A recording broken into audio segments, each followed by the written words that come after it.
ಆಸರೆ ಟಿವಿ ಅರ್ಪಿಸುತ್ತಿರುವ ಇದು ನನ್ನ ಸಾಕ್ಷಿ ಕಾರ್ಯಕ್ರಮಕ್ಕೆ ಪ್ರಿಯ ವೀಕ್ಷಕರೆಲ್ಲರನ್ನು ಆತ್ಮೀಯವಾಗಿ ಸ್ವಾಗತಿಸುತ್ತೇನೆ. ಇವತ್ತಿನ ದಿನದಲ್ಲಿ ನಮ್ಮೊಂದಿಗೆ ತಮ್ಮ ಜೀವಿತದ ಅನುಭವಗಳನ್ನು ಹಂಚಿಕೊಳ್ಳಲು ವಕೀಲರಾಗಿರುವಂತಹ ಮಿಸ್ಟರ್ ಪ್ರದೀಪ್ PJ ಅವರು ನಮ್ಮೊಂದಿಗಿದ್ದಾರೆ. ನಿಮ್ಮನ್ನು ಇದು ನನ್ನ ಸಾಕ್ಷಿ ಕಾರ್ಯಕ್ರಮಕ್ಕೆ ನಾನು ಸ್ವಾಗತಿಸ್ತೇನೆ. ಓಕೆ, ನಿಮ್ಮ ಊರು? ನನ್ನ ಸ್ವಂತ ಊರು ಪುತ್ತೂರು ತಾಲೂಕಿನ ನೆಲ್ಯಾಡಿಯ ಅಡ್ಡಹೊಳೆ ಅಂತ. ಪುತ್ತೂರಿನ ನೆಲ್ಯಾಡಿಯ ಅಡ್ಡಹೊಳೆ, ಅದು ಹಳ್ಳಿ ಆಗಿತ್ತ? ಒಂದು ಹಳ್ಳಿ, ಶಿರಾಡಿ ಗ್ರಾಮ. ಓಕೆ, ಅಡ್ಡಹೊಳೆ ಅಂತ ಒಂದು ಸಣ್ಣ ಹಳ್ಳಿ. ಓಕೆ, ಅಡ್ಡಹೊಳೆ ಅಂತ. ಓಕೆ, ನೀವು ಹುಟ್ಟಿ ಬೆಳೆದದ್ದು ಊರು? ನಾನು ಹುಟ್ಟಿ ಬೆಳೆದದ್ದು ಅಲ್ಲೇ. ಓಕೆ, ಅದೇ ಪ್ಲೇಸಲ್ಲಿ. ಓಕೆ, ಹೇಗಿತ್ತು ನಿಮ್ಮ ಬಾಲ್ಯದ ಜೀವಿತ? ಬಾಲ್ಯದ ಜೀವಿತ ಬಹಳ ಸಂತೋಷಮಯವಾಗಿತ್ತು. ಓಕೆ, ಎಷ್ಟು ಮಕ್ಕಳು ನೀವು ನಿಮ್ಮ ತಂದೆ ತಾಯಿಗೆ? ನಾವು 3 ಜನ ಮಕ್ಕಳು. ನಾನು ದೊಡ್ಡವ, ನನ್ನ ನಂತರ ನನ್ನ ತಂಗಿ ಒಬ್ಳಿದ್ದಾಳೆ. ಓಕೆ, ಅದಾದ ನಂತರ ನನ್ನ ತಮ್ಮ ಇದ್ದಾರೆ. ಓಕೆ, ಅಂದ್ರೆ ನೀವು 3 ಮಕ್ಕಳಲ್ಲಿ ನೀವೇ ದೊಡ್ಡವರು? ನಾನೇ ದೊಡ್ಡವ. ಓಕೆ, ಮತ್ತೆ ಅದರ ನಂತರ ನನ್ನ ತಂಗಿ, ಓಕೆ, ಅವಳನ್ನು ಒಬ್ಬರು ದೇವರ ಸೇವಕರು ಮದುವೆ ಆಗಿದ್ದಾರೆ. ಅವರು ಕುಟುಂಬವಾಗಿ ಉಡುಪಿಯಲ್ಲಿ ಇಂಡಿಯನ್ ಪೆಂಟಕೋಸ್ಟಲ್ ಚರ್ಚ್ ಆಫ್ ಗಾಡ್ ಅದರಲ್ಲಿ ಸೇವೆ ಮಾಡ್ತಿದ್ದಾರೆ. ಅವರ ಹೆಸರು ಪ್ರೀತಿ ಅಂತ, ಅವರ ಹಸ್ಬೆಂಡ್ ಹೆಸರು ಫಿಲಿಪ್ ಬಾಬು ಅಂತ. ಓಕೆ, ನಿಮ್ಮ ತಂಗಿ ಹೆಸರು ಪ್ರೀತಿ ಮತ್ತೆ ಅವರ ಹಸ್ಬೆಂಡ್ ಫಿಲಿಪ್ ಬಾಬು. ಅವರು ಉಡುಪಿಯಲ್ಲಿ ಸೇವೆ ಮಾಡ್ತಿದ್ದಾರೆ. ಓಕೆ, ಮತ್ತೆ ನಿಮ್ಮದು ತಮ್ಮ? ನೆಕ್ಸ್ಟ್ ನನ್ನ ತಮ್ಮ, ಅವರು ಒಂದು ಕಂಪನಿಯಲ್ಲಿ ಕೆಲಸ ಮಾಡ್ತಿದ್ದಾರೆ. ಓಕೆ, ಓಕೆ, ನೀವು ಚಿಕ್ಕ ಪ್ರಾಯದಲ್ಲಿ ಹೇಳಿದ್ರೆ ಒಳ್ಳೆ ಸಂತೋಷಮಯವಾಗಿತ್ತು ಎಂಬುದಾಗಿ. ಓಕೆ, ನಿಮ್ಮ ತಂದೆ ತಾಯಿಗಳು ಏನು ಮಾಡ್ತಿದ್ರು? ನನ್ನ ತಂದೆಯವರು ಕರ್ನಾಟಕ ಪವರ್ ಕಾರ್ಪೊರೇಷನ್ ಅಲ್ಲಿ ಉದ್ಯೋಗಿ ಆಗಿದ್ರು. ನನ್ನ ತಾಯಿ ಹೌಸ್ ವೈಫ್ ಆಗಿದ್ರು. ಓಕೆ, ವಿದ್ಯಾಭ್ಯಾಸ ಎಲ್ಲ? ನನ್ನ ಪ್ರೈಮರಿ ವಿದ್ಯಾಭ್ಯಾಸ ಅಡ್ಡಹೊಳೆ ಅಂತ ಹೇಳುವ ಹಳ್ಳಿಯಲ್ಲಿ ಆಯಿತು. ಮತ್ತೆ ಹೈಸ್ಕೂಲ್ ವಿದ್ಯಾಭ್ಯಾಸ ಉದನೆ ಅಂತ ಹೇಳುವ ಒಂದು ಜಾಗ. ಉದನೆ ಅದು ಪುತ್ತೂರಲ್ಲೇ ಬರ್ತದೆ, ಪುತ್ತೂರು ತಾಲೂಕಲ್ಲೇ, ಅದು ಸಹ ಹಳ್ಳಿ. ನಂತರ ನನ್ನ PUC ವಿದ್ಯಾಭ್ಯಾಸ ಪುತ್ತೂರು ತಾಲೂಕಿನ ನೆಲ್ಯಾಡಿ ಅಂತ ಹೇಳುವ ಒಂದು ಜಾಗದಲ್ಲಿ ನಡೆಯಿತು. PUC ತನಕ ನೀವು ಅಲ್ಲಿ. ಅದರ ನಂತರ ನಿಮ್ಮ ವಿದ್ಯಾಭ್ಯಾಸ? ಅದರ ನಂತರ ನನ್ನ ಡಿಗ್ರಿ ವಿದ್ಯಾಭ್ಯಾಸ BA ನಾನು ಬ್ರಹ್ಮಾವರದ ಕ್ರಾಸ್ಲ್ಯಾಂಡ್ ಕಾಲೇಜಲ್ಲಿ ಮಾಡಿದ್ದೆ. ಓಕೆ, ನೀವು ಇದ್ದದ್ದು ಪುತ್ತೂರಲ್ಲಿ, ಮತ್ತೆ ನೀವು ಬ್ರಹ್ಮಾವರಕ್ಕೆ ಹೇಗೆ ಬಂದ್ರಿ? ನನ್ನ ತಂದೆಯವರು ಕರ್ನಾಟಕ ಪವರ್ ಕಾರ್ಪೊರೇಷನಲ್ಲಿ ಕೆಲಸದಲ್ಲಿದ್ದಾಗ ಅವರು ಉಡುಪಿಯಲ್ಲಿ ಬಂದಿದ್ದರು. ಸ್ವಲ್ಪ ಸಮಯ ಉಡುಪಿಯಲ್ಲಿದ್ದರು. ಅಂತಹ ಸಂದರ್ಭದಲ್ಲಿ ಅವರಿಗೆ ಉಡುಪಿಯ ಒಂದು ಜನರೊಟ್ಟಿಗೆ ಒಳ್ಳೆ ನಂಟಿತ್ತು. ಅವರು ಈ ಶಾಲೆ ಬಗ್ಗೆ ಹೇಳಿದರು. ಹಾಗೆ ಅಲ್ಲಿ. ಓಕೆ, ನೀವು ಕುಟುಂಬ ಸಮೇತವಾಗಿ ಈಚೆ ಉಡುಪಿ ಶಿಫ್ಟ್ ಆದ್ರ? ನೀವು? ಇಲ್ಲ, ನಾನು ಹಾಸ್ಟೆಲ್ಗೆ ಬಂದು ಅಲ್ಲಿ. ಓಕೆ, ಹಾಸ್ಟೆಲಲ್ಲಿ ನಿಮ್ಮ ವಿದ್ಯಾಭ್ಯಾಸವನ್ನು ಮುಂದುವರಿಸಿದ್ರಿ. ಓಕೆ, ಹೇಗಿತ್ತು ನಿಮ್ಮ ಒಂದು ಕಾಲೇಜ್ ಎಜುಕೇಶನ್? ಕಾಲೇಜ್ ಎಜುಕೇಶನ್ ಬಹಳ ಸಂತೋಷವಾಗಿತ್ತು. ಯಾಕಂದರೆ ನಮಗೆ ಕಾಲೇಜ್ ಶುರುವಾಗೋದು ಬೆಳಿಗ್ಗೆ 8 ಗಂಟೆಯಿಂದ ಮಧ್ಯಾಹ್ನ 1 ಗಂಟೆ ತನಕ. ಅದರ ನಂತರ ಅಲ್ಲಿ ಒಂದು ಬೈಬಲ್ ಕಾಲೇಜ್ ಇದೆ, ಇಂಡಿಯಾ ಥಿಯೋಲಾಜಿಕಲ್ ಸೆಮಿನಾರಿ ಅಂತ. ಅದರ ನಂತರ ಬೈಬಲ್ ಕಾಲೇಜಿಗೆ 2 ಗಂಟೆಯಿಂದ 5 ಗಂಟೆ ತನಕ ಹೋಗ್ತಾ ಇದ್ದೆವು. ಅಂದರೆ ನಮ್ಮ ಸೆಕ್ಯುಲರ್ ವಿದ್ಯಾಭ್ಯಾಸದ ಒಟ್ಟಿಗೆ ಬೈಬಲನ್ನು ಸಹ ಕಲಿಯುವಂಥ ಅವಕಾಶ ನಮಗೆ ಸಿಕ್ಕಿತ್ತು. ಓಕೆ, ಹಾಗಾದ್ರೆ ನೀವು ಮೊದಲಿಂದಲೂ ನಿಮಗೆ ಕ್ರಿಸ್ತನ ಪರಿಚಯ ಇತ್ತು, ರಕ್ಷಣೆ ಹೊಂದಿದ ಕುಟುಂಬ ಆಗಿತ್ತ ನಿಮ್ಮದು? ನಾವು ನಮ್ಮ ತಂದೆ ತಾಯಿ ಎಲ್ಲ ಮೂಲತಃ ಕ್ರೈಸ್ತರೇ. ನಂತರ ನನ್ನ ತಂದೆ ಉಡುಪಿಗೆ ಬಂದದರ ನಿಮಿತ್ತ ಅವರಿಗೆ ರಕ್ಷಣೆಯ ಸುವಾರ್ತೆ ಸಿಕ್ಕಿತು. ಅವರು ರಕ್ಷಣೆಗೆ ಬಂದರು. ನಮ್ಮ ಊರಲ್ಲಿ ಅವರೇ ಪ್ರಥಮ ಬಾರಿಗೆ ಅಲ್ಲಿ ರಕ್ಷಣೆಗೆ ಬಂದದ್ದು. ಬೇರೆ ಯಾರೂ ರಕ್ಷಣೆಯ ಒಂದು ಅನುಭವಕ್ಕೆ ಬಂದವರು ಇರಲಿಲ್ಲ. ಪ್ರಥಮ ಬಾರಿಗೆ ಅವರು ಬಂದು ನಮ್ಮ ತಾಯಿಗೆ ಸುವಾರ್ತೆ ಹೇಳಿದರು. ಮತ್ತು ಆ ಊರಲ್ಲಿ ಎಲ್ಲರ ಮಧ್ಯದಲ್ಲಿ ಒಂದು ಸಭೆಗೆ, ನಮ್ಮ ಆ ಊರಿಂದ ಸುಮಾರು 20 ಕಿಲೋಮೀಟರ್ ದೂರದಲ್ಲಿ ವಿಶ್ವಾಸಿಗಳಿರುವಂತಹ ಒಂದು ಸಭೆ ಇತ್ತು. ಅಲ್ಲಿ ಪ್ರತಿ ಭಾನುವಾರ ಹೋಗುವಂಥದ್ದು, ನಮ್ಮನ್ನು ಕರ್ಕೊಂಡು ಹೋಗುವಂಥದ್ದು ಎಲ್ಲ ಮಾಡ್ತಿದ್ದರು. ಹಾಗೆ ಸುಮಾರು ನನಗೆ 6 ವರ್ಷದಲ್ಲೇ ಅವರು ನನ್ನ ತಂದೆ ತಾಯಿ ರಕ್ಷಣೆಗೆ ಬಂದದ್ರಿಂದ ನನಗೆ ಆ ಒಂದು ಆತ್ಮಿಕ ಒಂದು. ಓಕೆ, ನೀವು ಚಿಕ್ಕ ಪ್ರಾಯದಲ್ಲಿ ರಕ್ಷಣೆ ಅನುಭವವನ್ನು ಹೊಂದಿಕೊಂಡ್ರಿ. ಹಾಗಾದ್ರೆ ನಿಮ್ಮ ಕುಟುಂಬ ಒಂದು ಆಶೀರ್ವಾದಿತ ಕುಟುಂಬ ಎಂಬುದಾಗಿ ಹೇಳ್ಬೋದು. ಖಂಡಿತವಾಗಿಯೂ. ನೀವು ಮೊದಲನೇದಾಗಿ ನೀವಿರುವಂತ ಪುತ್ತೂರು ಅಡ್ಡಹೊಳೆ ಎಂಬ ಹಳ್ಳಿಯಲ್ಲಿ ಮೊದಲನೇದಾಗಿ ನಿಮ್ಮ ತಂದೆಯವರು ರಕ್ಷಣೆ ಹೊಂದಿದ್ರು. ಅನಂತರ ಚಿಕ್ಕ ಪ್ರಾಯದಲ್ಲೇ ನೀವು ರಕ್ಷಣೆ ಹೊಂದಿದ್ದೀರಿ ಎಂಬುದಾಗಿ ಹೇಳೋದು ನಿಜವಾಗ್ಲೂ ಒಂದು ಅದ್ಭುತ ಆಶೀರ್ವಾದ ವಿಷಯವೇ. ಹೇಗಿತ್ತು ನಿಮ್ಮ ರಕ್ಷಣೆಯ ದಿನಗಳು? ಚಿಕ್ಕ ಪ್ರಾಯದಿಂದಲೇ ನಿಮಗೆ ಯೇಸು ಸ್ವಾಮಿಯ ಪರಿಚಯ ಇತ್ತು, ಹೇಗಿತ್ತು ಆ ದಿನಗಳು? ನಮಗೆ ಚಿಕ್ಕ ಪ್ರಾಯದಲ್ಲಿಯೇ ಮನೆಯಲ್ಲಿ ಪ್ರಾರ್ಥನೆ, ಎಲ್ಲರೂ ಸೇರಿ ಮನೆಯಲ್ಲಿ, ನಮ್ಮ ಆ ಊರಲ್ಲಿ ಹಳ್ಳಿ ಆದ ಕಾರಣ ರಾತ್ರಿ ಬೇಗ ಒಂದು 7:30ಗೆ ನಾವು ಪ್ರಾರ್ಥನೆಗೆ ಕೂತ್ಕೊಳ್ತೇವೆ. 7:30ಯಿಂದ ಸುಮಾರು 8:30, 8:45, 9 ಗಂಟೆ ತನಕ ಪ್ರಾರ್ಥನೆ. ಎಲ್ಲರೂ ಪ್ರಾರ್ಥನೆ ಮಾಡ್ತಿದ್ರು, ಎಲ್ಲರೂ ಸತ್ಯವೇದವನ್ನು ಓದುತ್ತಿದ್ದರು, ಒಂದು 2-3 ರಾಗಗಳನ್ನು ಹಾಡ್ತಿದ್ರು. ಹಾಗೆ ಅಂತಹ ಒಂದು ವಾತಾವರಣದಲ್ಲಿ ನಾವು ಬೆಳೆದು ಬಂದವರು. ಮತ್ತು ಪ್ರತಿ ಭಾನುವಾರ ನಾವು ಸಭೆಗೆ ಹೋಗುವುದು. ನಮ್ಮದೊಂದು ಸಣ್ಣ ಸಭೆಯಾಗಿತ್ತು, ಹಾಗಾಗಿ ನಾವೇ ಇರುವುದರಿಂದ ನಾವೇ ಹೋಗಿ, ನಾವೇ ಮಕ್ಕಳು ಹೋಗಿ ಸಭೆಯನ್ನು ಗುಡಿಸುವಂಥದ್ದು ಎಲ್ಲ ನಾವೇ ಮಾಡ್ತಾ ಇದ್ದೆವು. ಹಾಗೆ ನಾವು ಸಣ್ಣ ಪ್ರಾಯದಲ್ಲಿ ಒಂದು ದೇವರ ಸೇವೆಗೆ ನಮ್ಮನ್ನು ಒಪ್ಪಿಸಿಕೊಟ್ಟು ದೇವರ ಸೇವೆಯಲ್ಲಿ ನಮ್ಮನ್ನು ತೊಡಗಿಸಿಕೊಂಡಿದ್ದೇವೆ. ಭಯಭಕ್ತಿಯಿಂದ ಬೆಳೆದಿದ್ರಿ ನೀವು? ಹೌದು, ನಮ್ಮನ್ನು ಸಾಕಷ್ಟು ಭಯಭಕ್ತಿಯಲ್ಲಿ ದೇವರ ವಾಕ್ಯವನ್ನು ದಿನಂಪ್ರತಿ ತಂದೆಯವರೇ ಉಪದೇಶ ಮಾಡಿ ಅದರಲ್ಲಿ ಬೆಳೆಸಿದ್ದಾರೆ. ನೀವು ಹೇಳಿದ್ರೆ ನಿಮಗೆ ಈ ಒಂದು ರಕ್ಷಣೆ, ನಿಮ್ಮ ಕುಟುಂಬ ರಕ್ಷಣೆ ಬರುವಾಗ ತಂದೆ ತಾಯಿಗಳಿಗೆ ಸುವಾರ್ತೆ ಸಿಕ್ಕುವಾಗ ನೀವು ಒಂದು 6 ವರ್ಷದವರಾಗಿದ್ರಿ ಎಂಬುದಾಗಿ. 6 ವರ್ಷ ಅಂದ್ರೆ ಒಂದು ಚಿಕ್ಕ ಪ್ರಾಯ. ಹಾಗಾದ್ರೆ ನಿಮಗೆ ಯೇಸು ಕ್ರಿಸ್ತನೇ ನಿಜವಾದ ದೇವರು, ಆತನೇ ಲೋಕದ ರಕ್ಷಕ, ಆತ ನನ್ನ ಜೀವಿತಕ್ಕೆ ಬೇಕು ಎಂಬುದಾಗಿ ನಿಮ್ಗೆ ಯಾವಾಗ ಅನಿಸಿತು? ನಿಮ್ಮ ಜೀವಿತದಲ್ಲಿ ನೀವು ಯೇಸು ಕ್ರಿಸ್ತನನ್ನು ಸ್ವಂತ ರಕ್ಷಕನನ್ನಾಗಿ ಯಾವಾಗ ಅಂಗೀಕರಿಸಿಕೊಂಡ್ರಿ? ನಾನು ದಿನಂಪ್ರತಿ ವಾಕ್ಯಗಳನ್ನು ಓದುತ್ತಿದ್ದರೂ ಸಹ, ನಾವು ಸಂಡೇ ಸ್ಕೂಲಿಗೆಲ್ಲ ಹೋಗ್ತಿದ್ದರೂ ಸಹ, ಒಂದು ಪ್ರತ್ಯೇಕವಾದಂತಹ ಒಂದು ಬೈಬಲ್ ಕ್ಲಾಸಲ್ಲಿ 1999ನೇ ಇಸ್ವಿಯಲ್ಲಿ ಒಬ್ಬರು ದೇವರದಾಸರು ಈ ರಕ್ಷಣೆ ಅಂದರೆ ಏನು, ನಾವು ಯಾರು ನಿಜವಾದ ದೇವರು ಎಂಬ ಬಗ್ಗೆ ಒಂದು ಪ್ರತ್ಯೇಕವಾದಂತಹ ಒಂದು ಪಾಠವನ್ನು ಅವರು ಕಲಿಸಿಕೊಟ್ರು. ಆಗ ನಮಗೆ ಮನೆಯಲ್ಲಿ ಕಲಿಸಿಕೊಟ್ಟಂತಹ ವಿಷಯವಾದರೂ ನಮ್ಮ ಒಳಗೊಳಗೆ ಒಂದು ಫೀಲಿಂಗ್ ಆಯಿತು. ನಾವು ಒಂದು ರಕ್ಷಣೆಗೆ ಬಂದಿದ್ದೇವೆ, ಇನ್ನು ನಾವು ಅಂದರೆ ದೀಕ್ಷಾ ಸ್ನಾನ ತಗೊಳ್ಬೇಕು ಅಂತಹ ಒಂದು ತೀರ್ಮಾನಕ್ಕೆ ಬಂದು ನಾವು ಯೇಸುವನ್ನು ಸ್ವಂತ ರಕ್ಷಕನಾಗಿ ಸ್ವೀಕರಿಸಿ, ಸಣ್ಣ ಪ್ರಾಯದಲ್ಲಿಯೇ ಸ್ವೀಕರಿಸಿದ್ರು ಸಹ ಆ ಒಂದು ಸಂದರ್ಭದಲ್ಲಿ ಇನ್ನು ಹೆಚ್ಚಾದಂತಹ ಒಂದು ವಾಂಛೆ ನಮ್ಮಲ್ಲಿ ಬಂದು ಆ ಸಂದರ್ಭದಲ್ಲಿ ನೀವು ಸ್ವಂತ ರಕ್ಷಕನಾಗಿ ಅಂಗೀಕರಿಸಿಕೊಂಡ್ರಿ, ದೀಕ್ಷಾ ಸ್ನಾನವನ್ನು ಹೊಂದಿಕೊಂಡ್ರಿ. ಎಷ್ಟನೇ ಪ್ರಾಯ ಆಗಿತ್ತ ಆ ಒಂದು ಸಮಯ? ಸುಮಾರು ಒಂದು 16 ವರ್ಷ. 16 ವರ್ಷ ಪ್ರಾಯಕ್ಕೆ ನೀವು ನಿಮ್ಮ ಜೀವಿತದಲ್ಲಿ ಯೇಸು ಕ್ರಿಸ್ತನನ್ನು ಸ್ವಂತ ರಕ್ಷಕನನ್ನಾಗಿ ಅಂಗೀಕರಿಸಿಕೊಂಡು ದೀಕ್ಷಾ ಸ್ನಾನ ಹೊಂದಿಕೊಂಡ್ರಿ. ನಿಮ್ಮನ್ನು ನಾನು ಯಾಕೆ ಕೇಳಿದೆ ಅಂದರೆ, ಎಷ್ಟೋ ತಂದೆ ತಾಯಿಗಳು ರಕ್ಷಣೆ ಹೊಂದಿರ್ತಾರೆ, ಚಿಕ್ಕ ಪ್ರಾಯದಲ್ಲಿಯೇ ತಂದೆ ತಾಯಿಗಳು ಚರ್ಚಿಗೆ ಹೋಗ್ತಾರೆ, ಮಕ್ಕಳು ಚರ್ಚಿಗೆ ಹೋಗ್ತಾರೆ. ಎಷ್ಟೋ ಮಕ್ಕಳಿಗೆ ಗೊತ್ತಿರುವುದಿಲ್ಲ ನಾವು ಯಾವುದಕ್ಕೆ ಹೋಗ್ತಿದ್ದೇವೆ ಅಥವಾ ನಿಜವಾಗಿ ನಾವು ಹೋಗುದು ನಿಜವಾಗಿದ್ದ ಎಂಬುದಾಗಿ ಎಷ್ಟೋ ಜನರಿಗೆ ಗೊತ್ತಿರುವುದಿಲ್ಲ. ತಂದೆ ತಾಯಿಗಳು ಹೋಗ್ತಾರೆ, ನಾವು ಸಹ ಹೋಗ್ತೇವೆ. ಆದರೆ ರಕ್ಷಣೆ ವಿಷಯದಲ್ಲಿ ಹಾಗಲ್ಲ. ತಂದೆ ತಾಯಿಗಳ ಅದು ರಕ್ಷಣೆ ಎಂಬುದು ಪ್ರತಿಯೊಬ್ಬರಿಗೆ ಅದು ವೈಯಕ್ತಿಕವಾದ ವಿಷಯ. ಅದಕ್ಕಾಗಿ ನಾನು ನಿಮ್ಮ ಹತ್ರ ಕೇಳಿದೆ.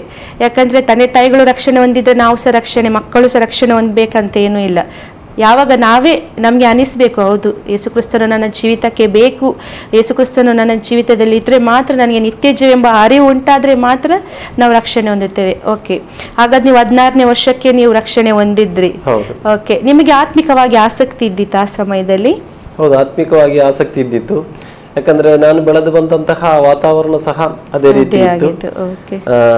ಬಹಳಷ್ಟು ಶಿಸ್ತುಬದ್ಧವಾಗಿ ನಮ್ಮನ್ನು ಮನೆಯಲ್ಲಿ ಬೆಳೆಸಿದ್ರು, ದೇವರ ವಾಕ್ಯಕ್ಕೆ ಹೆಚ್ಚು ಒತ್ತು ಕೊಟ್ಟು ಬೆಳೆಸಿದ್ರು.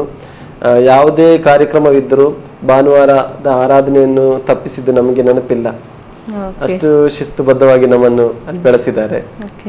ತಂದೆ ತಾಯಿಗಳು ನಿಮ್ಮನ್ನು ಭಯಭಕ್ತಿಯಲ್ಲಿ ದೇವರ ವಾಕ್ಯದಲ್ಲಿ ನಿಮ್ಮನ್ನು ಬೆಳೆಸಿದ್ರು. 16 ವರ್ಷಕ್ಕೆ ಯೇಸು ಕ್ರಿಸ್ತನನ್ನು ಸ್ವಂತ ರಕ್ಷಕನಾಗಿ ಅಂಗೀಕರಿಸಿಕೊಂಡ್ರಿ. ಮತ್ತೆ ನೀವು ಹೇಳಿದ್ರಿ ಕಾಲೇಜಲ್ಲಿ ನೀವು ಸೆಕ್ಯುಲರ್ ಲೈಫ್ ಒಟ್ಟಿಗೆ ಹೀಗೆ ಬೈಬಲ್ ಕಾಲೇಜ್ ಸಹ ನೀವು ಮಾಡ್ತಿದ್ರಿ. ಅದರ ನಂತರ ನಾನು LLBಗೆ ಸೇರಿಕೊಂಡೆ. ಇಲ್ಲಿ ಉಡುಪಿಯಲ್ಲೇ ವೈಕುಂಠ ಬಾಳಿಗ ಕಾಲೇಜ್ ಆಫ್ ನಿಮ್ಮದು BA ಡಿಗ್ರಿ ಆದ್ಮೇಲೆ ನೀವು ಹೇಳಿದ್ರಿ ನೀವು BA ಮಾಡುವಂತ ಸಮಯದಲ್ಲಿ ಇಲ್ಲಿ ಬ್ರಹ್ಮಾವರ, ಉಡುಪಿ ಹತ್ತಿರುವ ಬ್ರಹ್ಮಾವರದಲ್ಲಿ ಹಾಸ್ಟೆಲ್ ಅಲ್ಲಿ ಇದ್ರಿ ಎಂಬುದಾಗಿ. ಆಗ ಒಂದು ಯೌವನ ಪ್ರಾಯ, ನಿಮ್ಗೆ ಒಂದು ಲೋಕದ ಆಸೆಗಳು ಅಥವಾ ಯೌವನ ಪ್ರಾಯದಲ್ಲಿ ಹೆಚ್ಚಾಗಿ ತಪ್ಪಿ ಬೀಳುವ ಸಾಧ್ಯತೆ ಇರ್ತದೆ. ಎಷ್ಟೋ ರಕ್ಷಣೆ ಹೊಂದಿದ ತಂದೆ ತಾಯಿಗಳ ಮಕ್ಕಳು ಸಹ ಪಾಪದ ಕಾರ್ಯದಲ್ಲಿ ಮುಳುಗ್ತಾರೆ. ನಿಮ್ಮ ಜೀವಿತದಲ್ಲಿ ಅಂತ ಒಂದು ಶೋಧನೆಗಳು ಬರಲಿಲ್ವಾ? ನಮ್ಮ ಜೀವಿತದಲ್ಲಿ ಅನೇಕ ಶೋಧನೆಗಳು ಆ ರೀತಿಯಲ್ಲಿ ಬಂದಿದ್ರೂ ಸಹ ನಮಗೆ ದಿನಂಪ್ರತಿ ಒಂದು ಉಪದೇಶ ಮನೆಯಲ್ಲಿಯೇ ಸಿಕ್ಕಿದ್ರಿಂದ ಮತ್ತು ದೇವರ ಭಯಭಕ್ತಿಯಲ್ಲಿ ಬೆಳೆಸಿದ್ರಿಂದ ವಾಕ್ಯ ಏನು ಹೇಳ್ತದೆ, ಈ ರೀತಿ ತಪ್ಪಿ ಹೋಗದಂತೆ ನಾವೇನು ಮಾಡಬೇಕು, ಆ ರೀತಿಯೆಲ್ಲ ಕಲಿಸಿದ್ರಿಂದ ನಮಗೆ ಅದರಿಂದೆಲ್ಲ ಒಂದು ಜಯವನ್ನು ನಮ್ಮ ಜೀವಿತದಲ್ಲಿ ಗಳಿಸುವಂತೆ ಸಾಧ್ಯವಾಯಿತು. ಅದೇ ರೀತಿ ನಾನು LLB ಮಾಡುವ ಸಮಯದಲ್ಲಿ ನಾವು ರೂಮಲ್ಲಿ ಇದ್ದದ್ದು, ಹುಡುಗರು ಮಾತ್ರ ಒಂದು 3 ಜನ ರೂಮಲ್ಲಿ ಇದ್ದೆವು. ನಮ್ಮೊಟ್ಟಿಗೆ ಇದ್ದವರು ಸಹ ವಿಶ್ವಾಸಿಗಳಾಗಿದ್ದರು, ವಿಶ್ವಾಸಿಗಳೇ ಆಗಿದ್ದರು. ಹಾಗಾಗಿ ಅವರೊಟ್ಟಿಗೆ ಇದ್ದದ್ರಿಂದ ಒಂದು ಅನ್ಯೋನ್ಯತೆ, ಒಂದು ಆತ್ಮಿಕ ಅನ್ಯೋನ್ಯತೆ ನಮ್ಮಲ್ಲಿ ಇತ್ತು. ಅಂತಹ ಸಂದರ್ಭದಲ್ಲಿ ನಮಗೆ ತಪ್ಪಿ ಹೋಗುವಂತಹ ಒಂದು ದಾರಿ ಬಂದರೂ ಸಹ ಉಳಿದವರು ಸಹ ನಮ್ಮನ್ನು ಅದರಲ್ಲಿ ನೋಡಿ ಇಂತಹ ತಪ್ಪು ಮಾಡಬಾರದು, ನಾವು ನಮ್ಮನ್ನೇ ಒಂದು ಕಾದುಕೊಳ್ಳುವಂತೆ ಆಗ್ತಿತ್ತು. ನಿಜವಾಗ್ಲೂ ತಂದೆ ತಾಯಿಗಳ ಸಹ ಪಾತ್ರ ನಿಮ್ಮ ಜೀವಿತದಲ್ಲಿ ಹೆಚ್ಚಿತ್ತು ಎಂಬುದಾಗಿ ನೆನೆಸ್ತೇನೆ. ಯಾಕಂದ್ರೆ ನಿಮ್ಮ ಚಿಕ್ಕ ಪ್ರಾಯದಲ್ಲಿ ದೇವ ಭಯಭಕ್ತಿಯಲ್ಲಿ ಬೆಳೆಸಿದ್ದಾರೆ. ಎಷ್ಟೋ ಜನ ತಂದೆ ತಾಯಿಗಳು ರಕ್ಷಣೆ ಹೊಂದಿರ್ತಾರೆ, ಆದರೆ ಮಕ್ಕಳಿಗೆ ರಕ್ಷಣೆಯ ವಿಷಯ ಅಂದ್ರೆ ಅವರಿಗೆ ಬೇಕಾದಾಗಿ ದೇವರ ವಾಕ್ಯದ ಜ್ಞಾನವನ್ನು ಕೊಡ್ಲಿಕ್ಕೆ ಅವರು ಮರೆತೋಗ್ತಾರೆ. ಆದ ಕಾರಣ ಎಷ್ಟೋ ಜನ ಯವನಸ್ಥರು ರಕ್ಷಣೆ ಹೊಂದಿದ್ರು ಕೂಡ ತಪ್ಪಾದ ಕಾರ್ಯದಲ್ಲಿ ಮುಳುಗೋದು ನಾವು ನೋಡ್ತೇವೆ. ಹಾಗಾದ್ರೆ ನಿಮ್ಮ ತಂದೆ ತಾಯಿಗಳು ನಿಜವಾಗ್ಲೂ ನೀವು ಎಷ್ಟು ಥ್ಯಾಂಕ್ಸ್ ಹೇಳಿದ್ರು ಸಹ ಕಡಿಮೆ. ಯಾಕಂದ್ರೆ ಯವನ ಪ್ರಾಯದಲ್ಲಿ ತಪ್ಪಿ ಹೋಗದಂತೆ ದೇವರ ವಾಕ್ಯದ ಮೂಲಕ ನಿಮ್ಮನ್ನು ಬೆಳೆಸಿದ್ರು. ಓಕೆ, ನೀವು ಹೇಳಿದ್ರಿ ಮತ್ತೆ LLB ಜಾಯಿನ್ ಆದ್ರಿ, ಮತ್ತೆ ಏನಾಯ್ತು? LLB ಜಾಯಿನ್ ಆದೆ. ಮತ್ತೆ ನನಗೆ LLB ಜಾಯಿನ್ ಆಗುವಾಗಲೇ ಒಬ್ಬರು ವಕೀಲರಿದ್ದಾರೆ, ಸೀನಿಯರ್ ವಕೀಲರು. ಅವರ ಆಫೀಸಿಗೆ ನಾನು LLB ಫೈನಲ್ ಇಯರ್ ಇರುವಾಗಲೇ ಅವರ ಆಫೀಸಿಗೆ ಹೋಗ್ತಾ ಇದ್ದೆ. ಮತ್ತೆ ಅಲ್ಲೇ ನನಗೆ ಮುಂದುವರಿಸುವಂತೆ ಒಂದು ಸಾಧ್ಯವಾಯಿತು. ಅವರು ನನಗೊಂದು ಅವಕಾಶವನ್ನು ಕೊಟ್ಟರು. ಆ ಅವಕಾಶವನ್ನು ನಾನು ಉಪಯೋಗಿಸಿದ್ರಿಂದ ನನಗೆ ಇವತ್ತು ಉಡುಪಿಯಲ್ಲಿ ವಕೀಲ ವೃತ್ತಿಯನ್ನು ನಾನು ಮಾಡ್ತಾ ಇದ್ದೇನೆ. ಉಡುಪಿಯಲ್ಲಿ ನಿಮ್ಮ ಸ್ವಂತ ಇದ್ರಲ್ಲಿ? ಹೌದು, ನಾನು ನನ್ನ ಸ್ವಂತ ಕಚೇರಿಯನ್ನು ಸಹ ಈಗ ಹೊಂದಿದ್ದೇನೆ. ಓಕೆ, ಅದು LLB ನೀವು BA ಆದ ನಂತರ ನೀವು ಮಾಡಿದ್ದು ಎಷ್ಟು ವರ್ಷದ್ದು ಒಂದು ಕೋರ್ಸ್? LLB ಅದು 3 ವರ್ಷದ ಕೋರ್ಸ್. BA ಆದ ನಂತರ ನಾನು 3 ವರ್ಷ LLB. ಓಕೆ, 3 ವರ್ಷ LLB ಮಾಡಿದ್ರಿ. ಓಕೆ, ಅದ ನಂತರ ಈಗ ನೀವು ಸ್ವಂತವಾಗಿ ನಾನು ಪ್ರಾಕ್ಟೀಸ್ ಮಾಡ್ತಾ ಇದ್ದೇನೆ. ಓಕೆ, ನೀವು ವಿಶ್ವಾಸಿಗಳು ಅಂದ್ರೆ ರಕ್ಷಣೆ ಹೊಂದಿದ್ರಿ ನೀವು. ಓಕೆ, ನಿಮ್ಗೆ ಹೇಗೆ ಆಗ್ತಿತ್ತು ಆ ಸಮಯದಲ್ಲಿ? ಆ ಸಂದರ್ಭದಲ್ಲಿ ನಮ್ಮ ಆ ಕಚೇರಿಯಲ್ಲಿ ಅವರು ಬಹಳ ಒಳ್ಳೆಯ ವ್ಯಕ್ತಿ. ಯಾಕಂದ್ರೆ ಒಬ್ಬ ವ್ಯಕ್ತಿಯ ಒಂದು ಭಾವನೆಗೆ ಧಕ್ಕೆಯನ್ನು ಅವರು ಮಾಡುವಂತವರಲ್ಲ. ನಾವು ಯಾವುದೇ ಧರ್ಮವನ್ನು, ನಾನು ಅವರ ಆಫೀಸಿಗೆ ಹೋಗುವ ಸಂದರ್ಭದಲ್ಲಿ ಪ್ರತಿ ಶುಕ್ರವಾರ ನಾನು ಚರ್ಚಿಗೆ ಹೋಗ್ತಾ ಇದ್ದೆ. ಬೆಳಿಗ್ಗೆ 10 ಗಂಟೆಯಿಂದ 12:30 ತನಕ ಚರ್ಚಿಗೆ ಹೋಗ್ತಾ ಇದ್ದೆ. ಅದನ್ನು ನಾನು ಮೊದಲೇ ಹೇಳಿದೆ, ಸರ್ ನನಗೆ ಪ್ರತಿ ಶುಕ್ರವಾರ ಬೆಳಿಗ್ಗೆ ಚರ್ಚಿಗೆ ಹೋಗಬೇಕು, ಮತ್ತೆ ಸಂಡೇ ಸಹ ನಾನು ಚರ್ಚಿಗೆ ಹೋಗಬೇಕು. ಅದಕ್ಕೆ ಅವರು ಬಹಳ ಸಂತೋಷವಾಗಿ ನನಗೆ ಒಪ್ಪಿಕೊಂಡ್ರು. ಅವರು ಆ ಸಂದರ್ಭದಲ್ಲಿ ನಮ್ಮ ಆಫೀಸಿಗೆ ಬರುವವರ ಹತ್ರ ಹೇಳ್ತಾರೆ, ಇವರು ಶುಕ್ರವಾರ ಮತ್ತು ಭಾನುವಾರ ಚರ್ಚಿಗೆ ಹೋಗ್ತಾರೆ, ಒಳ್ಳೆ ಹುಡುಗ ಎಂಬುದಾಗಿ ಇನ್ನೊಬ್ಬರಿಗೆ ಅವರು ಸಾಕ್ಷಿ ಹೇಳುವುದನ್ನು ಸಹ ನಾನು ಕೇಳಿದ್ದೇನೆ. ಅವರು ನಿಮ್ಮನ್ನು ಗೌರವಿಸ್ತಿದ್ರು, ನಿಮ್ಮ ಎಲ್ಲ ಭಾವನೆಗಳಿಗೆ ಯಾವತ್ತೂ ಸಹ ಅವರು ಧಕ್ಕೆ ಮಾಡಲಿಲ್ಲ. ಹೌದು. ಓಕೆ, ಅದರ ನಂತರ ನೀವು ಈಗ ನಿಮ್ಮ ಸ್ವಂತ ಕಚೇರಿ ಇದೆ ಎಂಬುದಾಗಿ ಹೇಳಿದ್ರಿ, ಉಡುಪಿಯಲ್ಲೇ ಇದೆ ಅದು? ಹೌದು, ಉಡುಪಿಯಲ್ಲೇ ಇದೆ. ಮತ್ತೆ ನಿಮ್ಮ ಕುಟುಂಬದ ಪರಿಚಯ? ಕುಟುಂಬ, ನನ್ನ ಹೆಂಡತಿ ಇವರು ಜೂಲಿಯಟ್ ಅಬ್ರಹಾಂ ಅಂತ.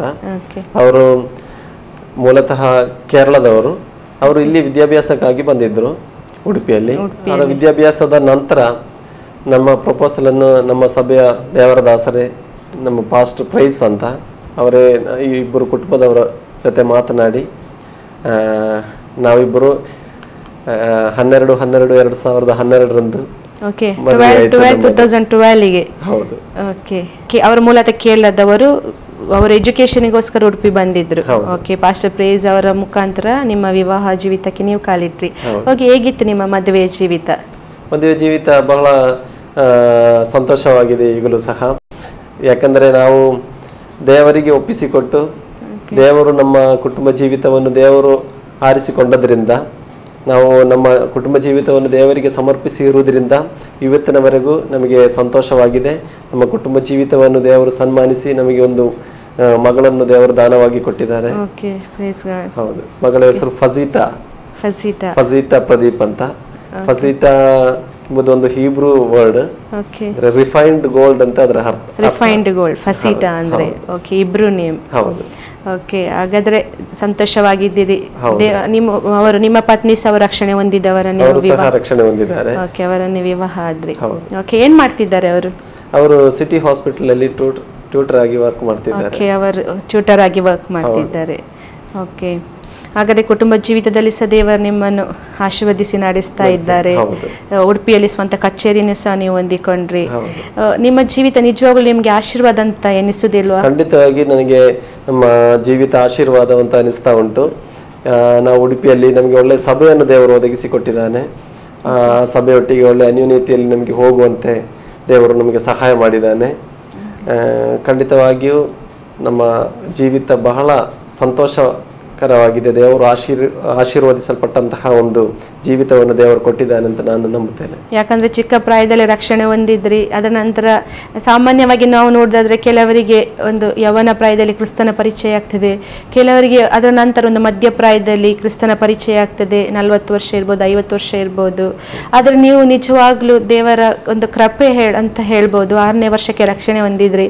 ನಿಮ್ಮ ಜೀವಿತ ಉದ್ದಕ್ಕೂ ಸಹ ನೀವು ಆ ಒಂದು ರಕ್ಷಣಾ ಆನಂದದಲ್ಲಿ ಕ್ರಿಸ್ತನ ಕೃಪೆಯಲ್ಲಿ ನೀವು ಜೀವಿಸಿದ್ರಿ. ನೀವು ಹೇಳಿದ್ರೆ ಒಳ್ಳೆ ಸಭೆಯನ್ನು ಸಹ ದೇವರು ಒದಗಿಸಿಕೊಟ್ಟಿದ್ದಾರೆ ಎಂಬುದಾಗಿ. ಓಕೆ, ನಿಮ್ಮ ಜೀವಿತ ಯಾವ ರೀತಿ ಅಂದರೆ ನೀವು ಲಾಯರ್ ಆಗಿ ನೀವು ಕೆಲಸ ಸಹ ಮಾಡ್ತಿದ್ದೀರಿ. ನೀವು ಆತ್ಮಿಕವಾಗಿ ಯಾವ ರೀತಿಯಲ್ಲಿ ಸೇವೆ ಮಾಡ್ತಾ ಇದ್ದೀರಿ? ನಾವು ಆತ್ಮಿಕವಾಗಿ ನಮ್ಮ ಸಭೆಯಲ್ಲಿ ವಾರಕ್ಕೆ ಪ್ರೇಯರ್ ಸೆಲ್ಗಳನ್ನೆಲ್ಲ ಇಟ್ಟಿದ್ದಾರೆ ಬೇರೆ ಬೇರೆ ಮನೆಗಳಲ್ಲಿ ಎಲ್ಲ. ಆ ಪ್ರೇಯರ್ ಸೆಲ್ಗಳನ್ನೆಲ್ಲ ನಡೆಸುವಂತಹ ಒಂದು ಅವಕಾಶವನ್ನು ನಮಗೆ ಕೊಟ್ಟಿದ್ದಾರೆ. ನಾವು ಅದನ್ನು ನಡೆಸುವಂಥದ್ದು. ಅದೇ ರೀತಿ ಸಭೆಯಲ್ಲಿ ಆರಾಧನೆಯನ್ನು ನಡೆಸುವಂತಹ ವರ್ಷಿಪ್ ಲೀಡರ್ ಆಗಿ ನೀವು ವರ್ಷಿಪ್ ಅಂದ್ರೆ ಕೀಬೋರ್ಡ್ ಬಾರಿಸ್ತಾರೆ. ಹೌದು, ಅದನ್ನು ಕೊಟ್ಟಿದ್ದಾರೆ. ಅದೇ ರೀತಿ ಉಡುಪಿಯಲ್ಲಿ ಗಿಡಿಯನ್ ಇಂಟರ್ನ್ಯಾಷನಲ್ ಎಂಬ ಸಂಸ್ಥೆಯಲ್ಲಿ ನಾನು ಸಹ ಒಂದು ಪಾಲುದಾರನಾಗಿದ್ದೇನೆ. ಓಕೆ, ನೀವು ಅಂದ್ರೆ ಕೇವಲ ನಿಮ್ಮ ಕೆಲಸದಲ್ಲೇ ನೀವು ವ್ಯಸ್ತವಾಗಿಲ್ಲ, ನೀವು ಅದರೊಟ್ಟಿಗೆ ಆತ್ಮಿಕವಾಗಿ ಅನೇಕ ಸಂಗತಿಗಳಲ್ಲಿ ನೀವು ಹೇಳಿದ್ರೆ ಕೀಬೋರ್ಡ್ ಅನ್ನು ವರ್ಷಿಪ್ ಅಲ್ಲಿ ಇದ್ದು ಕೀಬೋರ್ಡ್ ನೀವು ಪ್ಲೇ ಮಾಡ್ತೀರಿ. ಮತ್ತೆ ಗಿಡಿಯೋನ್ ಇಂಟರ್ನ್ಯಾಷನಲ್ ಅದು ಮಿನಿಸ್ಟ್ರಿಯಲ್ಲಿ ಸಹ ನೀವು ಪಾಲುಗಾರರಾಗಿದ್ದೀರಿ. ಅನೇಕ ಪ್ರೇಯರ್ ಸೆಲ್ ಮೀಟಿಂಗ್ಸ್ ಸಹ ನೀವು ನಡೆಸ್ತೀರಿ. ನಿಜವಾಗ್ಲೂ 2 ವಿಷಯದಲ್ಲಿ ಸಹ ನೀವು ನಿಮ್ಮ ಜೀವಿತವನ್ನು ಸರಿದೂಗಿಸ್ತಾ ಇದ್ದೀರಿ. ಹೌದು, ಅನೇಕ ಈ ನನ್ನ ಈ ವೃತ್ತಿ ಜೀವನದಲ್ಲಿ ಬೇರೆ ಅನೇಕ ಆಫರ್ಗಳು ಬರ್ತದೆ, ಬೇರೆ ಬೇರೆ ಸಂಸ್ಥೆಗೆ, ಬೇರೆ ಬೇರೆ ಸಂಘಕ್ಕೆ ಸೇರಿ ಎಂಬುದಾಗಿ. ಆದರೆ ಅದನ್ನೆಲ್ಲ ನಾನು ಬಿಟ್ಟು ನಾನು ಇಂತಹ ಆತ್ಮೀಕ ಒಂದು ಜೀವಿತಕ್ಕೆ ನಾನು ಹೆಚ್ಚು ಒತ್ತಡ ಕೊಟ್ಟು ಆತ್ಮೀಕ ಸಂಘಟನೆಗಳಿಗೆ ಪಾಲುದಾರನಾಗಿ ಈಗಲೂ ಹೋಗ್ತಾ ಇದ್ದೀನಿ. ಅಂದ್ರೆ ಉಳಿದಂತ ವಿಷಯಗಳಲ್ಲಿ ನಿಮ್ಗೆ ಆಸಕ್ತಿ ಇಲ್ಲ? ಆಸಕ್ತಿ ಸ್ವಲ್ಪ ಕಡಿಮೆ. ಕ್ರಿಸ್ತನಿಗಾಗಿ ಜೀವಿಸುವ ಒಂದು. ಓಕೆ, ನಿಮ್ಮ ಒಂದು ಮುಂದಿನ ನಿರೀಕ್ಷೆ, ಆಸೆ ಏನಾಗಿದೆ? ಆಸೆ, ನನಗೆ ಸಣ್ಣ ಪ್ರಾಯದಿಂದಲೇ ನಾನು ಈ ವೃತ್ತಿಯನ್ನು ಮಾಡ್ತಿದ್ರು ಸಹ ಒಂದು ಕರ್ತನ ಕರೆ ನನ್ನ ಮೇಲೆ ಇದೆ. ದೇವರ ಸೇವೆಯನ್ನು ಮಾಡಬೇಕು, ಅದು ಯಾವ ರೀತಿ ಮಾಡಬೇಕು ಎಂಬುದಾಗಿ ಕರ್ತನೇ ನನ್ನನ್ನು ಆರಿಸಿ ಅದನ್ನು ಆ ರೀತಿಯಲ್ಲಿ ಕರ್ತನು ಆ ಮಾರ್ಗವನ್ನು ತೋರಿಸ್ತಾನೆ ಅಂತ ಈಗಲೂ ನನ್ನ ನಿರೀಕ್ಷೆ ಇದೆ. ಏನೇ ಆದರೂ ಜೀವನಾಂತ್ಯದವರೆಗೂ ಕರ್ತನ ಒಂದು ಉತ್ತಮ ಸಾಕ್ಷಿಯಾಗಿ ಈ ಲೋಕದಲ್ಲಿ ಜೀವಿಸಬೇಕು ಎಂಬುದೇ ಒಂದು ಆಸೆಯಾಗಿದೆ. ಮತ್ತು ಅನೇಕರನ್ನು ಕರ್ತನ ಕಡೆಗೆ ನಡೆಸುವಂತಹ ಒಂದು ಜವಾಬ್ದಾರಿ ನನ್ನ ಮೇಲೆ ಸಹ ಇದೆ ಎಂಬುದಾಗಿ ನಾನು ನಂಬಿ ಹೋಗ್ತಾ ಇದ್ದೇನೆ. ಓಕೆ, ಖಂಡಿತವಾಗಿಯೂ ನಿಮ್ಮ ಆಸೆಯ ಪ್ರಕಾರ ದೇವರು ನಿಮ್ಮನ್ನು ಇನ್ನೂ ಸೇವೆಯಲ್ಲಿ ಉಪಯೋಗಿಸಲಿ. ಅಷ್ಟಲ್ಲದೆ ನೀವು ವಕೀಲ ವೃತ್ತಿ ಮಾಡ್ತಿದ್ದೀರಿ, ಇನ್ನೂ ಹೆಚ್ಚಾಗಿ ನಿಮ್ಮಿಂದ ಅನೇಕ ಜನರಿಗೆ ಸಹಾಯವಾಗಲಿ ಎಂಬುದಾಗಿ ನಾವು ಆಸರೆ ಟಿವಿಯ ಪರವಾಗಿ ಹಾರೈಸ್ತೇವೆ. ನಮ್ಮ ಆಸರೆ ಟಿವಿಗೆ ಬಂದು ನಿಮ್ಮ ಜೀವಿತದ ಅನುಭವಗಳನ್ನು ಹಂಚಿಕೊಂಡದ್ದಕ್ಕಾಗಿ ಆಸರೆ ಟಿವಿಯ ಪರವಾಗಿ ನಿಮಗೆ ನಾನು ಕೃತಜ್ಞತೆಗಳನ್ನು ಸಲ್ಲಿಸ್ತೇನೆ. ಪ್ರಿಯ ವೀಕ್ಷಕರೇ, ನೀವೀಗ ತಾನೇ ಕೇಳಿದ್ರಿ, ಅವರು ವಕೀಲ ವೃತ್ತಿಯನ್ನು ಮಾಡ್ತಾ ಇದ್ದಾರೆ. ಉಡುಪಿಯಲ್ಲಿ ಅವರ ಸ್ವಂತ ಕಚೇರಿ ಸಹ ಅವರು ಹೊಂದಿಕೊಂಡಿದ್ದಾರೆ. ಅವ್ರು ಹೇಳಿದರು, ಚಿಕ್ಕ ಪ್ರಾಯದಲ್ಲೇ ಕ್ರಿಸ್ತನ ಪರಿಚಯ ನಮಗಾಯಿತು. ತಂದೆ ತಾಯಿಗಳು ರಕ್ಷಣೆ ಹೊಂದಿದ್ರು. ಆದರೆ ಅವರು ಕೇವಲ ರಕ್ಷಣೆ ಹೊಂದಿದಷ್ಟೇ ಅಲ್ಲ, ತಮ್ಮ ಮಕ್ಕಳನ್ನು ಸಹ ದೇವ ಭಯಭಕ್ತಿಯಲ್ಲಿ ಅವರು ಬೆಳೆಸಿದರು. ಅವರು ಹೇಳಿದರು, ನನ್ನ ತಂಗಿ ಒಂದು ಸಭಾಪಾಲಕರನ್ನು ಮದುವೆಯಾಗಿ ಸೇವೆಯಲ್ಲಿ ಇವರನ್ನೇ ಮದುವೆಯಾಗಿದ್ದಾರೆ ಎಂಬುದಾಗಿ. ಅವರ ಮಕ್ಕಳನ್ನು ಸಹ ತಂದೆ ತಾಯಿಗಳು ರಕ್ಷಣೆಯ ಹಾದಿಯಲ್ಲಿ ನಡೆಸಿದ್ರು. ಎಷ್ಟೋ ಸಲ ತಂದೆ ತಾಯಿಗಳು ಮರೆತು ಹೋಗ್ತಾರೆ, ತಾವು ರಕ್ಷಣೆಯಲ್ಲಿದ್ದೇವೆ ಆದರೆ ಮಕ್ಕಳನ್ನು ನಾವು ದೇವ ಭಯ ಭಕ್ತಿಯಲ್ಲಿ ಬೆಳೆಸಬೇಕೆಂಬುದಾಗಿ ಮರೆತು ಹೋಗ್ತಾರೆ. ಅದು ಇವರ ತಂದೆ ತಾಯಿಗಳ ಒಂದು ಪ್ರಾರ್ಥನೆಯ ಫಲವಾಗಿ ಅವರು ಹೇಳಿದರು, ನಾನು ನನ್ನ ಎಜುಕೇಷನ್ಗೋಸ್ಕರ ಹಾಸ್ಟೆಲಲ್ಲಿದ್ದರೆ ಎಷ್ಟೋ ಜನರು ಹಾಸ್ಟೆಲಲ್ಲಿರುವಾಗಲೂ ಸಹ ತಮ್ಮ ಜೀವಿತದಲ್ಲಿ ಪಾಪದ ಕೃತ್ಯಗಳಿಗೆ ಈ ಲೋಕದ ಒಂದು ಆಕರ್ಷಣೆಗೊಳಗಾಗ್ತಾರೆ. ಆದರೆ ಅವರು ಹೇಳಿದರು, ನನಗೆ ದೇವರ ವಾಕ್ಯದ ಅರಿವು ಇದ್ದುದರಿಂದ ನಾನು ಅಂಥ ಒಂದು ತಪ್ಪಾದ ಕಾರ್ಯಗಳಿಗೆ ಹೋಗಲಿಲ್ಲ ಅಥವಾ ದೇವರು ನನಗೆ ಬಿಡಲಿಲ್ಲ ಎಂಬುದಾಗಿ. ಖಂಡಿತವಾಗಿ ಅವರ ತಂದೆ ತಾಯಿಗಳ ಪ್ರಾರ್ಥನೆ ಅವರ ಸಂಗಡ ಇತ್ತು, ಯವನ ಪ್ರಾಯದಲ್ಲಿ ಮಕ್ಕಳು ತಪ್ಪಿ ಹೋಗಬಾರ್ದು ಎಂಬುದಾಗಿ. ಅವರು ಬೇಕಾದಂಥ ಅವರು ದೂರ ಇದ್ದರೂ ಸಹ ಮಗನು ಮನೆಯಿಂದ ಪ್ರತಿದಿನ ಅವರು ದೇವರ ವಾಕ್ಯದ ಉಪದೇಶ ಮಾಡ್ತಿದ್ರು. ಅದರ ಫಲವಾಗಿ ಅವರ ಜೀವಿತದಲ್ಲಿ ಎಂದಿಗೂ ತಪ್ಪಿ ಹೋಗಲಿಲ್ಲ, ಈ ಲೋಕದ ವಿಷಯಗಳಿಗೆ ಅವರು ಬಿದ್ದು ಹೋಗಲಿಲ್ಲ. ಅವರ ಜೀವಿತವನ್ನು ಅವರು ಆಶೀರ್ವಾದಿತವಾಗಿ ಕಟ್ಟುವುದರಲ್ಲಿ ಅವರು ಯಶಸ್ವಿಯಾದರು. ಕ್ರಿಸ್ತನ ಹಸ್ತ ಅವರ ಮೇಲೆ ಇದ್ದುದರಿಂದ ಎಲ್ಲ ಕೆಲಸ ಹಾಕಿದ ಕಾರ್ಯಗಳಲ್ಲಿ ದೇವರು ಸಫಲತೆ ಕೊಟ್ಟರು. ನಿಜವಾಗ್ಲಿ ಒಂದು ಸಾಕ್ಷಿ ಅದ್ಭುತ ಕಾರ್ಯವಾಗಿದೆ. ನಮ್ಮ ಜೀವಿತದಲ್ಲಿ ನಾವು ರಕ್ಷಣೆ ಹೊಂದಿರ್ಬೋದು, ಒಂದು ನಿಮಿಷ ನಾವು ನೆನೆಸುವ, ನಾವು ನಮ್ಮ ಮಕ್ಕಳನ್ನು ಕ್ರಿಸ್ತನ ಹಾದಿಯಲ್ಲಿ ನಡೆಸ್ತಿದ್ದೇವಾ ಅಥವಾ ನಾವು ಮರೆತು ಹೋಗಿದ್ದೇವಾ ಈ ಕ್ರಿಸ್ತನ ಮೌಲ್ಯಗಳನ್ನು ಕಲಿಸುವುದಕ್ಕಾಗಿ? ನಾವು ನಮ್ಮ ಮಕ್ಕಳಿಗಾಗಿ ಪ್ರಾರ್ಥಿಸುವುದನ್ನು ನಾವು ಮರೆತು ಹೋಗಿದ್ದೇವಾ ಎಂಬುದಾಗಿ ಒಂದು ಸಾಕ್ಷಿಯ ಮುಖಾಂತರ ನಿಮ್ಮ ಜೀವಿತವನ್ನು ನೀವು ಕಟ್ಟುವಂತಾಗಲಿ. ಮತ್ತು ಮುಂದಿನ ಕಾರ್ಯಕ್ರಮದಲ್ಲಿ ಮತ್ತೆ ಭೇಟಿಯಾಗಲಿದ್ದೇವೆ. ಅಲ್ಲೇ ತನಕ ವೀಕ್ಷಿಸಿ ಆಸರೆ ಟಿವಿ. ವಂದನೆಗಳು.